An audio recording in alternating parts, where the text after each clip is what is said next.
ചേട്ടാ നമസ്കാരം. നമസ്കാരം. സി ജെ പിയുടെ കലാപം, സി ജെ പി സമരക്കാരെന്നോ അല്ലെങ്കിൽ വിദ്യാർത്ഥികളെന്നോ എന്നൊന്നും ഞാൻ വിളിക്കാൻ ഉദ്ദേശിക്കുന്നില്ല. സി ജെ പിയുടെ കലാപം ഇതാണ് അവിടെ യഥാർത്ഥത്തിൽ നടന്നുകൊണ്ടിരിക്കുന്നത്. They just want to make our India into Nepal, Bangladesh, Sri Lanka, Pakistan, അങ്ങനെ പല രാജ്യങ്ങൾ അവരുടെ മുമ്പിൽ എക്സാമ്പിൾസ് ഉണ്ട്. അങ്ങനെയുള്ള സാഹചര്യങ്ങളെയാണ് അവർ മുന്നിൽ കാണുന്നത്. ഇപ്പൊ ഇപ്പൊ ന്യൂസ് ഇന്ത്യ മലയാളം പോയിന്റ് കണ്ടുകൊണ്ടിരിക്കുന്ന പ്രേക്ഷകർ, നമുക്കൊരു സ്റ്റാൻഡേർഡ് ഓഡിയൻസ് ഉണ്ട്, ഒരുപാട് സ്റ്റാൻഡേർഡ് ഓഡിയൻസ് നമുക്കുണ്ട്. അവരാണ് നമ്മുടെ ന്യൂസ് ഇന്ത്യ മലയാളം പോയിന്റിന്റെ സപ്പോർട്ടേഴ്സ്. ഇത് ഞാനും ബിജുചേട്ടനും കൂടെ ചർച്ച ചെയ്യുന്ന സമയത്ത് നമ്മൾ ചർച്ച ചെയ്യുന്ന കാര്യങ്ങൾ എത്ര നമ്മൾ എത്ര ഇഴകീറി പഠിച്ചിട്ടാണ് അത് ചർച്ച ചെയ്യുന്നത് എന്ന് പ്രേക്ഷകർക്ക് കൂടെ പറഞ്ഞു തരാനാണ് ഞാനത് ചെയ്യുന്നത്. കെ പി ശർമ്മ ഒലി നേപ്പാളിൽ പ്രൊട്ടസ്റ്റ് നടത്തിയപ്പോൾ കെ പി ശർമ്മ ഒലി പറഞ്ഞൊരു കാര്യമുണ്ട്. ഈ പ്രൊട്ടസ്റ്റ് എങ്ങനെയാണ് വ്യാപിക്കുന്നത്? ഈ വെടികൊണ്ട് വീണ, അവിടെ വെടിവെക്കാനായിട്ട് ഉത്തരവ് കൊടുത്തിട്ടില്ല, വെടികൊണ്ട് വീണ ആ വിദ്യാർത്ഥികളുടെ ചിത്രങ്ങൾ സോഷ്യൽ മീഡിയയിലിട്ട് പ്രചരിപ്പിക്കുന്നു. സോഷ്യൽ മീഡിയയാണ് ഇതിന്റെ ടൂൾ എന്ന് പറഞ്ഞിട്ടുണ്ട്. ഇപ്പോൾ നമ്മുടെ ഇന്ത്യയിൽ എന്താണ് നടക്കുന്നത്? ഇൻസ്റ്റാഗ്രാം തുറന്നാലും ഫേസ്ബുക്ക് തുറന്നാലും വേറെ ഏത് മാധ്യമം തുറന്നാലും അതിനകത്ത് ഈ അൽഗോരിതം എങ്ങനെയാണ് വർക്ക് ചെയ്യുന്നത് എന്ന് നമുക്ക് കാണാനായിട്ട് സാധിക്കും. അതിനകത്ത് ഈ വിദ്യാർത്ഥികളുടെ വീഡിയോസ്, അതായത് പോലീസ് അടിക്കുന്ന വീഡിയോസ് ആണ്. പോലീസിനെ ഇവർ അടിക്കുന്നില്ല. പോലീസിന്റെ നേരെ ഇവർ ആദ്യം എങ്ങനെയാണ് പോലീസ് നേരെ ആക്രമണം അഴിച്ചുവിട്ടത് എന്നുള്ള CCTV ദൃശ്യങ്ങളടക്കം ഇപ്പോൾ പുറത്തു വന്നിട്ടുണ്ട്. അങ്ങനെയുള്ള കാര്യങ്ങൾ. കഴിഞ്ഞ ദിവസം രാത്രിയും ഒരു പോലീസ് ഉദ്യോഗസ്ഥൻ, ചുമ്മാ നിൽക്കുന്ന ഒരു പോലീസ് ഉദ്യോഗസ്ഥന്റെ തലയിൽ ഒരു മുതുക്ക് കല്ലെടുത്ത് ഒറ്റ കയറി. അയാൾ ICUവിൽ കിടക്കുകയാണ്. എല്ലാ പോലീസ് ഉദ്യോഗസ്ഥനെയും അടിച്ച് ICUവിലോട്ട് കയറ്റുകയാണ്. ഈവൻ നരേന്ദ്രമോദി പോലീസിന് ഫ്രീ ഹാൻഡ് എങ്കിലും കൊടുക്കുക എന്നുള്ളൊരു സാധനം ചെയ്യാത്തത് എന്തുകൊണ്ടാണ് എന്ന് എനിക്ക് മനസ്സിലാകുന്നില്ല. അങ്ങനത്തെ ഒരു സാഹചര്യത്തിലേക്ക് കാര്യങ്ങൾ പോവുകയാണ്. ഇതിൽ ഇനി നടക്കാനുള്ളത് ഒരു കാര്യം മാത്രമേ ഉള്ളൂ. ഇനി അടുത്ത സ്റ്റെപ്പ് എന്ന് പറഞ്ഞു കഴിഞ്ഞാൽ ഇവർക്ക് കുറച്ച് രക്തസാക്ഷികളെ കിട്ടണം. ആ രക്തസാക്ഷികളുടെ മൃതദേഹം ഇവര് വെള്ളത്തുണിയിൽ പൊതിഞ്ഞുകൊണ്ട് ഇവര് എന്ത് ചെയ്യണം? ലോക ശ്രദ്ധ ആകർഷിക്കാനായിട്ട് ഇവര് നമ്മുടെ പാർലമെന്റിലേക്ക് മാർച്ച് നടത്തണം. പാർലമെന്റിലേക്ക് മാർച്ച് നടത്തി അവിടെ ഒരു വലിയ കലാപം ഉണ്ടാക്കി. അടുത്ത ഒരു സ്റ്റെപ്പ് അതാണ്, അതിന്റെ അടുത്ത ഒരു സംഭവം അതാണ്. അങ്ങനെയാണ് ഇത് വർക്ക് ചെയ്യുന്നത്. ഉണ്ടാക്കി ഇന്ത്യൻ പ്രധാനമന്ത്രി നരേന്ദ്രമോദിയെ ഒന്നുമില്ലെങ്കിൽ കൈ കിട്ടിയാൽ മോബ്ലിൻ ചെയ്യുക, അല്ലെങ്കിൽ ഇന്ത്യൻ പ്രധാനമന്ത്രിയായ നരേന്ദ്രമോദിയെ ഈ സ്ഥാനഭ്രഷ്ടനാക്കുക എന്നുള്ളതാണ്. പക്ഷെ ഇവർ മനസ്സിലാകാത്ത ഒരു കാര്യം എന്ന് പറയുന്നത്, ഇന്ത്യക്ക് ഒരു കോൺസ്റ്റിറ്റ്യൂഷൻ ഉണ്ട്, ഇന്ത്യ ഒരു ജനാധിപത്യ രാജ്യമാണ്. അങ്ങനെയുള്ളൊരു രാജ്യത്ത് ഇത് നടക്കില്ല. കാരണം ബംഗ്ലാദേശിലും നേപ്പാളിലും ഒക്കെ ഇത് നടന്നത് അവിടുത്തെ പോലീസും പട്ടാളവും ഒക്കെ ഇവർക്ക് സപ്പോർട്ടായിരുന്നു എന്നുള്ളത് കൊണ്ടാണ്. പക്ഷെ ഇവിടുത്തെ പോലീസും പട്ടാളവും അങ്ങനെയല്ല. ഇവിടെ ഇപ്പൊ നമുക്ക് മനസ്സിലാക്കാൻ സാധിക്കുന്നത്, ഗവർണർ നാഷണൽ സെക്യൂരിറ്റി ആക്ട് അവിടെ ഇംപ്ലിമെന്റ് ചെയ്യാനായിട്ട് അവിടെയുള്ള പോലീസിനോട് പറഞ്ഞിട്ടുണ്ട് എന്നുള്ള റിപ്പോർട്ട് പുറത്തു വരികയാണ്. ആ ആക്ട് എന്താണ് ബിജുചേട്ടാ? ആ ആക്ട് ഇംപ്ലിമെന്റ് ചെയ്താൽ എന്താണ് സംഭവിക്കാൻ പോകുന്നത് എന്ന് എനിക്കറിയണം. രണ്ടാമത്തെ കാര്യം, വിമാനമാർഗം അവിടേക്ക് കൂടുതൽ സൈനികർ ഡൽഹിയിലേക്ക് എത്തുന്നു എന്നുള്ള റിപ്പോർട്ട് പുറത്തു വരുന്നു. കാരണം ഇതിനകത്ത് ആന്റി നാഷണൽ എലമെന്റ്സ് ഉണ്ട് എന്നുള്ള വാർത്തകൾ പുറത്തു വരുന്നത് കൊണ്ടാണ് അധിക സുരക്ഷയ്ക്കായി അവിടെ സൈനികർ എത്തുന്നത്. മൂന്നാമത്തെ കാര്യം എന്ന് പറയുന്നത് അഭിജിത് ദീപ്കയുമായിട്ട് ബന്ധപ്പെട്ട കാര്യമാണ്. അഭിജിത് ദീപ്കയുടെ സമരം, അയാളുടെ ആ ഒരു ഓർഗനൈസേഷൻ അത് പിളർന്നു എന്നുള്ളതാണ്. കാരണം ഇതിനകത്ത് സമരം ചെയ്തുകൊണ്ടിരിക്കുന്ന ഈ ഓർഗനൈസേഷന്റെ ഫൗണ്ടർ തന്നെയായിട്ടുള്ള ദീപ്കയുടെ വലം കൈ ധ്രുവ് റാഠിയുടെ സ്ക്രിപ്റ്റ് റൈറ്റർ, അയാള് ഈ പോലീസിനെ അടികൊള്ളുമ്പോൾ AC കാറിൽ നിന്ന് ബർഗർ തിന്നുന്ന വിഷ്വൽസ് പുറത്തു വന്നു. അതോടുകൂടി ഇത് ഇവർക്ക് വലിയ തിരിച്ചടിയായി പോയി. അങ്ങനെ അത് പിളർന്നു. അയാളെ സസ്പെൻഡ് ചെയ്തു. അയാളിപ്പം CJPയെ തെറി പറഞ്ഞുകൊണ്ട് നടക്കുകയാണ്. ഇവന്റെ ഉദ്ദേശം വേറെയാണ് എന്ന് പറഞ്ഞ് തെറി പറഞ്ഞുകൊണ്ട് നടക്കുകയാണ്. പിന്നെ അഭിജിത് ദീപ്കയുടെ കയ്യിൽ നിന്ന് ഈ സമരം കൈവിട്ടു പോയിരിക്കുന്നു, ഇത് ദേശവിരുദ്ധരുടെ കയ്യിലേക്ക് പോയിരിക്കുന്നു എന്ന് പറഞ്ഞപ്പോൾ അഭിജിത് ദീപ്കെ ഇപ്പൊ പറയുന്ന കാര്യം എന്ന് പറയുന്നത്, ഞങ്ങളുടെ സമരം ജന്തർ മന്ദറിലാണ് ഇപ്പോഴും നടക്കുന്നത്, അത് വളരെ സമാധാനപരമാണ്. ജന്തർ മന്ദറിന്റെ പുറത്താണ് ഈ പ്രൊട്ടസ്റ്റേഴ്സ് ഈ വയലന്റ് ആകുന്നത്. അവനാണ് ഈ പോലീസിനെ ആക്രമിക്കുന്നത്, നാട് നശിപ്പിക്കുന്നത്, പെട്രോൾ പമ്പ് ആക്രമിക്കുന്നത്, സ്ത്രീകളെ പീഡിപ്പിക്കുന്നത്, സ്ത്രീകളുടെ മുമ്പിൽ എക്സിബിഷനിസം നടത്തുന്നത്, അതൊക്കെ അവരാണ്. അത് എനിക്ക് ബന്ധമില്ല എന്ന് പറഞ്ഞ് അഭിജിത് ദീപ്കെ കൈയൊഴിഞ്ഞിട്ടുണ്ട് എന്നുള്ളതാണ്. എന്തായാലും നമ്മൾ പറഞ്ഞ വേറൊരു കാര്യം കൂടെ ഞാൻ എടുത്തു പറയാം. ഇത് 2 ദിവസം മുമ്പ് ജോർദാൻ ബ്രൗൺ എന്ന് പറഞ്ഞ ഒരു അമേരിക്കയിലെ ഒരു നേവി ഉദ്യോഗസ്ഥനെ നമ്മളിവിടെ പിടിച്ച ഒരു റിപ്പോർട്ട് പുറത്തു വന്നിട്ടുണ്ടായിരുന്നു. അതൊരു നല്ല കാര്യമാണ്. കാരണം ഇവന്മാരെയൊക്കെ നമ്മൾ ഓൾറെഡി പിടിച്ച്, നമ്മുടെ മാത്യു വാൻഡക്കിനെ പിടിച്ചു, എല്ലാവരും നമ്മൾ കരുതൽ തടങ്കലിൽ വെച്ചിട്ടുണ്ട്. ഇല്ലെങ്കിൽ അടുത്ത് നടക്കാൻ പോകുന്ന സംഭവം എന്ന് പറഞ്ഞാൽ ഇവർക്ക് നേരെ വെടിയുതിർക്കും. ആരാണ് വെടിയുതിർത്തത്? മോദി സർക്കാർ. മോദിയല്ലേ വെടിയുതിർക്കുന്നത്? കാരണം ഇന്ത്യയിൽ അപ്പൊ നമ്മൾ പറയും അങ്ങനെയല്ല, ഇങ്ങനെയാണ് കാര്യം എന്ന് പറയുമ്പോൾ അത് മോദിയുടെ തലയിലാണ്. അങ്ങനത്തെ ഒരു സാഹചര്യത്തിലേക്ക് കാര്യങ്ങളും അങ്ങനെ പോകാതെ അവിടെ നമ്മൾ ഫുൾ സ്റ്റോപ്പ് ഇട്ടിട്ടുണ്ട് എന്നുള്ളതാണ്. ചേട്ടാ, ഈ NSA ആക്ട് വരുമ്പോൾ എന്തായിരിക്കും അവിടെ ഇനി അടുത്ത സ്ഥിതി? ഈ സമരത്തിന്റെ പോക്ക് എങ്ങോട്ടാണ്? ഇതെങ്ങനെ സർക്കാർ അവസാനിപ്പിക്കും? മലയാള മാധ്യമങ്ങൾ പറയുന്ന മോദി വിറച്ചു എന്നാണ്. മോദി വിറച്ചോ? എന്താണ് ഇതിന്റെ ഒരു പരിസമാപ്തി?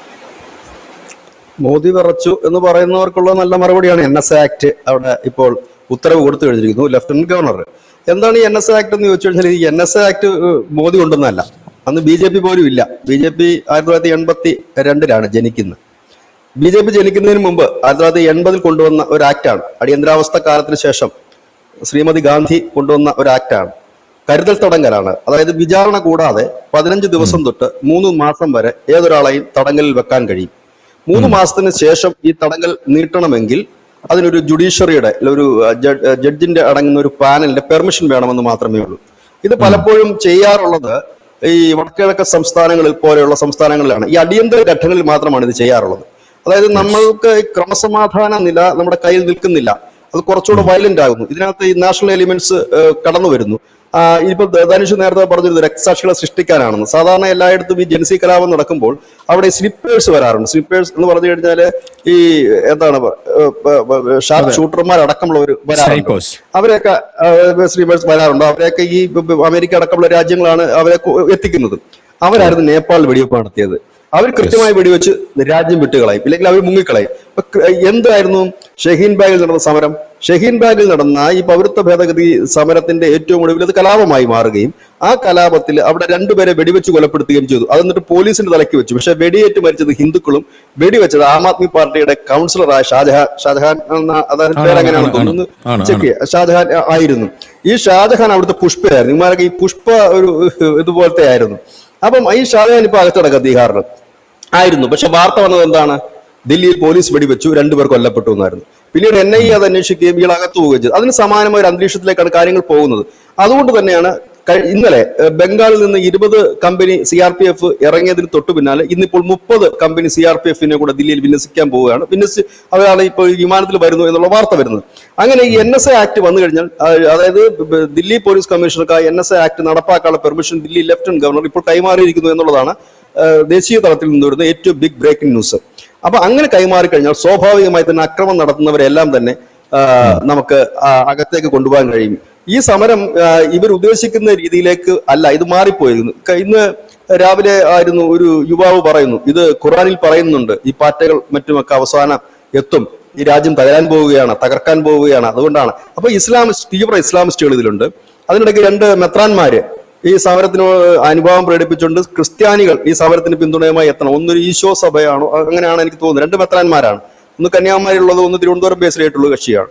മെത്രാന്മാര് ഇപ്പൊ ആഹ്വാനം ചെയ്തത് എല്ലാ ക്രിസ്ത്യൻ യുവതി യുവാക്കളും ഈ സമരത്തിന് പിന്തുണ പ്രഖ്യാപിച്ച് ഇറങ്ങണമെന്ന്. അതായത് FCRA ഫണ്ട് തട്ടിപ്പിന്റെ വഴിമുട്ടിയവർ, രണ്ടാമത് ഈ കേന്ദ്ര സർക്കാർ എങ്ങനെയെങ്കിലും താഴെ പോകണമെന്ന് ആഗ്രഹിക്കുന്ന ജിഹാദികള്, പിന്നെ ആ ഒരു ഗ്രൂപ്പുകൾ, അർബൻ നക്സൽ. ഇത് ഞാൻ വളരെ മുമ്പ് നമ്മൾ ഈ സമരത്തിനെ കുറിച്ച് സംസാരിക്കുമ്പോൾ നമ്മൾ ആക്ച്വലി നീറ്റിനെ കുറിച്ച് നമ്മുടെ ധാർമ്മികത കൊണ്ട് സംസാരിക്കുന്നതാണ്. നമ്മുടെ മാത്രം ധാർമ്മികത കൊണ്ട് സംസാരിക്കുന്നതാണ്. നീറ്റ് ആസ്പിറൻസിനെ കുറിച്ചും ആ വിദ്യാർത്ഥികളെ കുറിച്ചും ആ വിദ്യാർത്ഥികളുടെ ഭാവിയെക്കുറിച്ചും എല്ലാം നമ്മുടെ മാത്രം ധാർമ്മികത. This protest is not about NEET. ഇത് നീറ്റിനെ കുറിച്ച് വേണ്ടിയിട്ടുള്ള പ്രൊട്ടസ്റ്റ് അല്ല. അരിയാഹാരം കഴിക്കുന്ന എല്ലാവർക്കും ഇത് മനസ്സിലാവും. This protest is about Umar Khalid. This protest is about പൗരത്വ നിയമ ഭേദഗതി.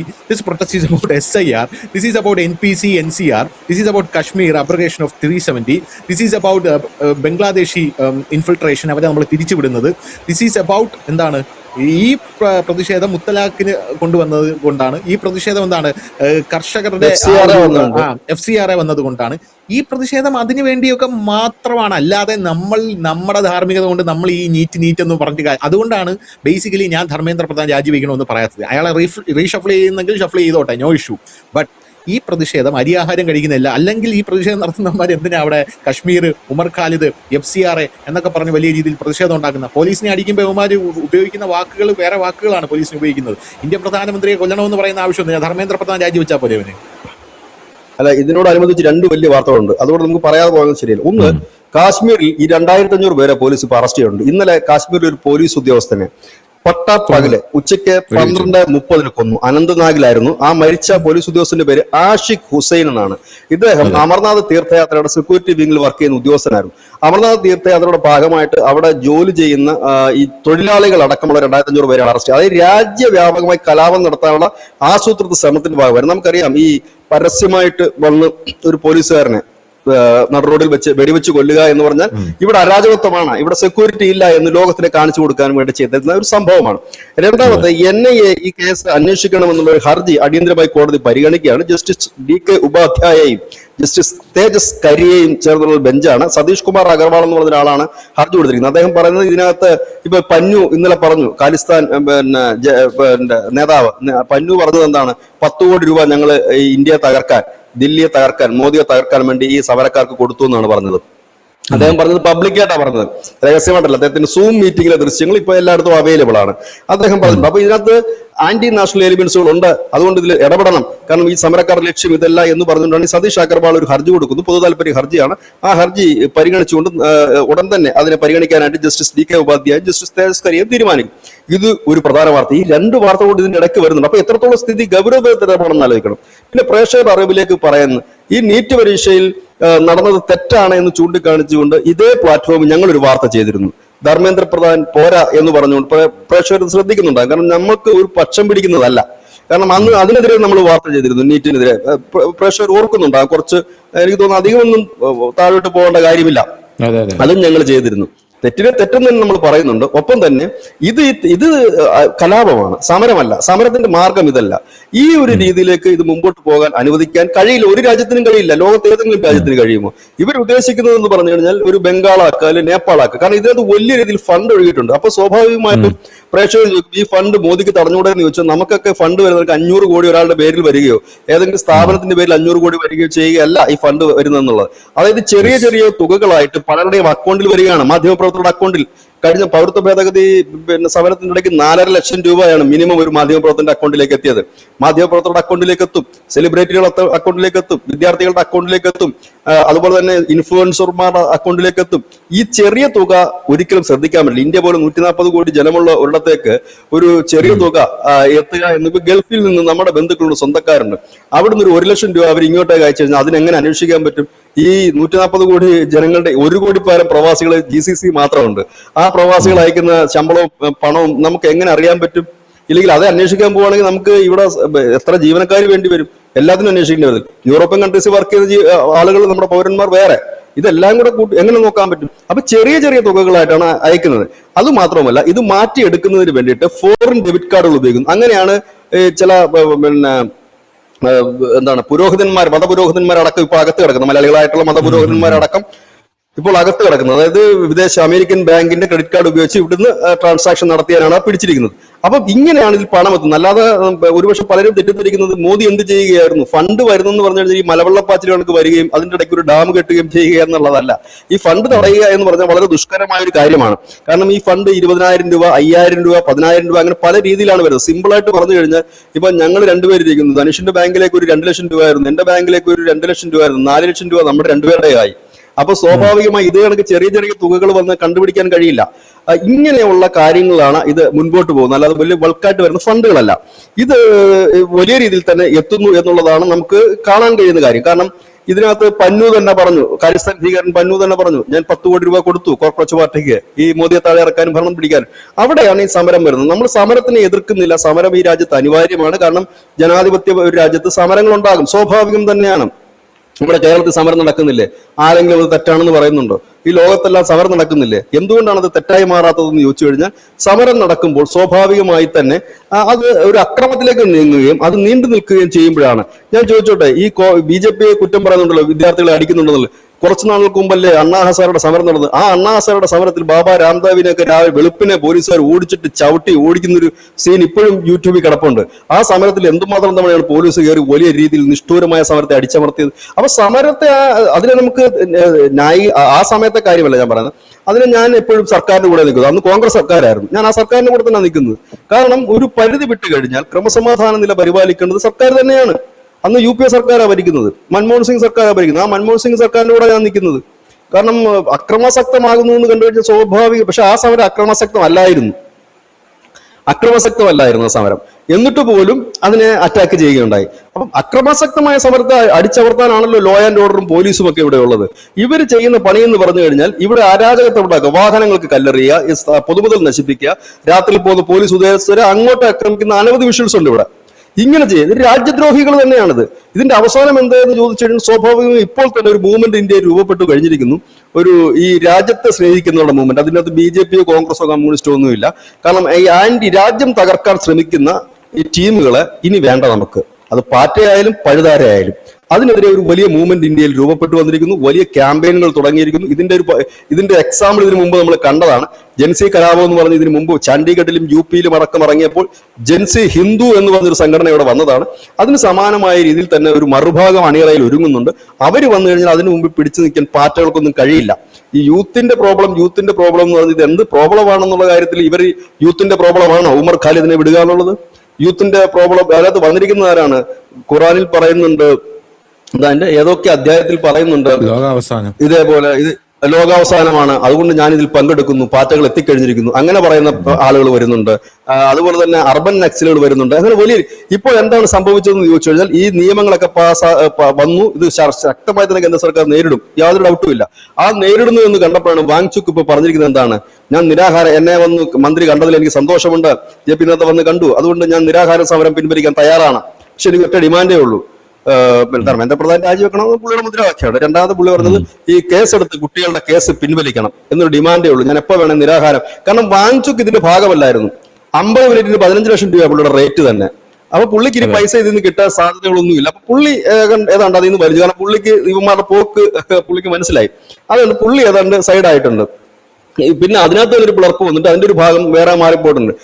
ഇപ്പോൾ ഇതിന്റെ നേതാക്കന്മാർ പറയുന്നതാണ്, ഞങ്ങളല്ല ആക്രമണം നടത്തുന്നത്, ഞങ്ങൾ ജന്തർ മന്ദിറിൽ മാത്രം ഇരിക്കുന്നു. അപ്പൊ അതിനർത്ഥം ആക്രമണം നടക്കുന്നുണ്ടെന്നല്ലേ? വ്യാപകമായ രീതിയിൽ ആക്രമണം നടക്കുക, ഡ്രഗ്സും മറ്റും കഴിച്ചുകൊണ്ട് വന്നിട്ട് അഴിഞ്ഞാടിക്കൊണ്ട് നടത്തുന്ന വലിയ ആക്രമണം. ഈ പിടിച്ചിരിക്കുന്ന ആളുകളെ മുഴുവൻ നോക്കിക്കഴിഞ്ഞാൽ വിദ്യാർത്ഥികളുടെ എണ്ണം വളരെ കുറവാ. UGCയുടെ ഫുൾ ഫോം ചോദിക്കുമ്പോൾ അറിയില്ല, എന്താണ് അങ്ങനെന്തോ ആണ് ഓർക്കുന്നത്. ചിരിച്ച് മണ്ണ് കപ്പും. ഇങ്ങനെയുള്ള അഭ്യസ്തവിദ്യരായ വിദ്യാർത്ഥികളാണ് വന്നിരിക്കുന്നത്. അവരുടെ ഭാവി തുലച്ചെന്നാ പറഞ്ഞത്. ഇവനൊന്നും ഇനി ഭാവിയെ വേണ്ട, വേറെ വല്ല കൂലിപ്പണിക്കും പോകണം. കാരണം ഈ പഠിക്കുന്ന സബ്ജക്റ്റിന്റെ ഫുൾ ഫോം അറിയത്തില്ല, അക്ഷരം അറിയാൻ മേലാത്ത ഇവൻ എവിടുത്തെ വിദ്യാർത്ഥിയാ? അപ്പൊ ഇതിനെ ന്യായീകരിക്കുന്നുണ്ട്. ഞാൻ പറയും, ജനാധിപത്യ രാജ്യത്ത് പ്രതിഷേധിക്കാനും പ്രതികരിക്കാനുണ്ട്. പക്ഷെ അത് അക്രമമായി പൊതുമുതൽ നശിപ്പിക്കുന്നതിലേക്കും പൊതുജനങ്ങളെ ഇപ്പൊ മെട്രോ സ്റ്റേഷനുകൾ അടച്ചിട്ടിരിക്കുകയല്ലേ, ഇത് ആർക്കാണ് ദോഷം വരുന്നത്? അതുവഴി യാത്ര ചെയ്യുന്നവർക്കല്ലേ, ജോലിക്ക് പോകുന്നവർക്കാണ്, എയിംസിൽ പോകുന്നവർക്കാണ്, അങ്ങനെ ഒരുപാട് പേർക്കാണ് ഇത് ബുദ്ധിമുട്ടുണ്ടാക്കിയിട്ടുള്ളത്. ഇതിനെ നമുക്ക് പ്രോത്സാഹിപ്പിക്കാൻ കഴിയില്ല. സമരം, അത് BJPക്കെതിരെ സമരം ചെയ്യുക, മോദിയെ തെരുവിളിക്കുക, അത് അവരുടെ കാര്യം. അതിനൊന്നും അതൊക്കെ ഓരോ രാഷ്ട്രീയ പാർട്ടികൾ, ഓരോ വ്യക്തികളുടെ കാര്യം. പക്ഷെ രാജ്യത്തിനെതിരെയുള്ള ആക്രമണങ്ങളെ ഒരു തരത്തിൽ ന്യായീകരിക്കാൻ കഴിയില്ല. അതാണ് ഞാൻ നേരത്തെ പറഞ്ഞത്. നമ്മുടെ ഈ മാധ്യമം തന്നെ, നമ്മുടെ ഈ ചാനൽ തന്നെ കുറച്ച് നാൾക്ക് മുമ്പാണ് നീറ്റ് പരീക്ഷയിലെ ഈ അപാകതയ്ക്കെതിരെ ഒരു വാർത്ത ചെയ്തത്. അത് തെറ്റിന് നമ്മൾ തെറ്റെന്ന് തന്നെ പറയും. ഇത് കാണിക്കുന്നത് സമരമല്ല. സമരം അണ്ണാവസാരം മാന്യമായിട്ട് ചെയ്ത് കാണിച്ചു തന്നില്ലോ.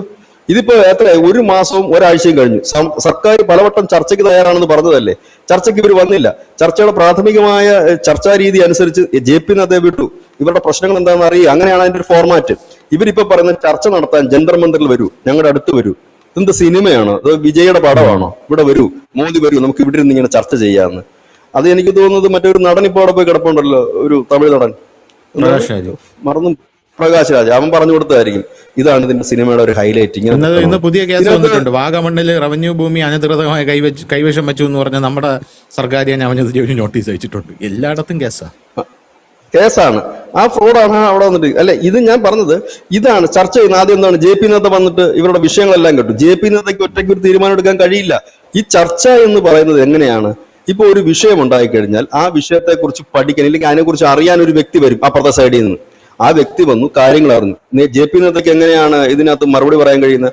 ഇതൊരു ഗ്രൂപ്പ്, ഒരു മന്ത്രിസഭ, ഒരു സിസ്റ്റം എടുക്കേണ്ട തീരുമാനമാണ്. അപ്പൊ അദ്ദേഹത്തിന്റെ അടുത്ത സ്റ്റെപ്പ് എന്താണ്?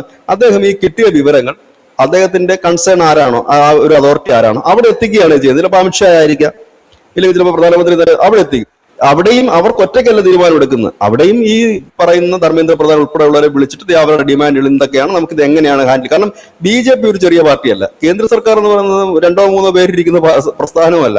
അപ്പൊ അത് ഡിസ്കഷൻ ചെയ്തിട്ട് അത് കഴിഞ്ഞപ്പോഴാണ് ഈ JP നദ്ദയ്ക്ക് ഇത് കൊടുത്ത് JP നദ്ദ ഇത് അവിടെ അവതരിപ്പിച്ചതിന് ശേഷമാണ് കേന്ദ്ര സർക്കാർ പറഞ്ഞത് ഇവരുമായി ഞങ്ങൾ ചർച്ചയ്ക്ക് തയ്യാറാണ്. അപ്പൊ ഇവന്മാര് പറഞ്ഞ ചർച്ച വേണ്ടെന്ന്. അതെന്ത് ന്യായമാണെന്നാണ് മനസ്സിലാകാത്തത്. ചർച്ചയിലൂടെ പരിഹരിക്കാൻ പറ്റൂ. അതായത് ഇവന്മാർ പറഞ്ഞ മോദി രാജിവെക്കും, അമിത്ഷാ രാജിവെക്കും, പിന്നെ എന്താണ് അവർ പറയുന്നത്, മോദിക്ക് മുമ്പുള്ള ഇന്ത്യ ഞങ്ങൾക്ക് മടക്കി തരും. മോദിക്ക് മുമ്പുള്ള ഇന്ത്യ അതായത് കക്കൂസ് ഇല്ലാത്ത ഇന്ത്യ ആയിരുന്നു, റെയിൽവേ ഇല്ലാത്ത ഇന്ത്യ ആയിരുന്നു. യവന്മാർക്ക് മടക്കി കൊടുക്കണം കേട്ടോ. കാരണം മോദി വന്നതിന് ശേഷമാണ് ഈ ഇൻഫ്ലുവൻസർമാരെന്ന് പറഞ്ഞ ഈ തെണ്ടികളൊക്കെ ഇറങ്ങിയിട്ട് അതുവഴി ലക്ഷങ്ങൾ സമ്പാദിച്ച് ഇപ്പൊ അവിടെ സമരത്തിന് പോയത്. അതിനു മുമ്പ് ഇവൻ മറ്റേ 29 MB ചൊരണ്ടി 101 രൂപയ്ക്ക് ചൊരണ്ടി ഇട്ടുകൊണ്ടിരുന്നതാണ്. എങ്ങനെ മോദിക്ക് മുമ്പുള്ള ഇന്ത്യയിൽ യവന്മാർ ഇൻഫ്ലുവൻസർ റോഡിൽ ഇറങ്ങി പണിയെടുക്കേണ്ടി വരും, നല്ലപോലെ കുനിഞ്ഞു നിന്നും പണിയെടുക്കേണ്ടി വരും. മോദിക്ക് ശേഷമാണ് ഡിജിറ്റൽ ഇന്ത്യ ഒക്കെ ഉണ്ടായത്. അതെ, ആ ഇന്ത്യയിലേക്ക് എത്തിക്കണം എന്നാണ്. അത് ഈ രാജ്യം തകർക്കണമെന്ന് തന്നെ അവർ പബ്ലിക്കായിട്ട് പറയുന്നത്. എനിക്കതിൽ അത്ഭുതം തോന്നിയ ഒരു കാര്യം, സാധാരണ നമ്മുടെ മനസ്സിലുള്ള ഈ ദുഷ്ടും കുശുമ്പും കുന്നായ്മയും ഒന്നും ആരും പുറത്ത് കാണിക്കാറില്ല. ഇത് പബ്ലിക്കായിട്ട് പറയുകയാണ്, ഈ രാജ്യം തകരണം, മോദി മരിക്കണം, മോദിയെ കൊല്ലണം എന്നാണ് പറയുന്നത്. മോദിയും ഈ നീറ്റ് ഒരു സിസ്റ്റം, ഞാൻ ചോദിച്ചിട്ട് ഈ ഇന്ത്യയിൽ പരീക്ഷ പേപ്പർ ചോരുന്ന ഇതാണ്. 10 വർഷം ഇവിടുത്തെ PSC നടന്നിട്ടുള്ള വൃത്തിയോടെ എന്തൊക്കെയാണ്, ഗുണ്ടകളൊക്കെ SA ടെസ്റ്റിന്റെ റാങ്കിൽ 1ാമത്. അപ്പൊ അതിനെതിരെയൊന്നും മിണ്ടാതെ അവരവിടെ പോയിരിക്കുകയാണ്.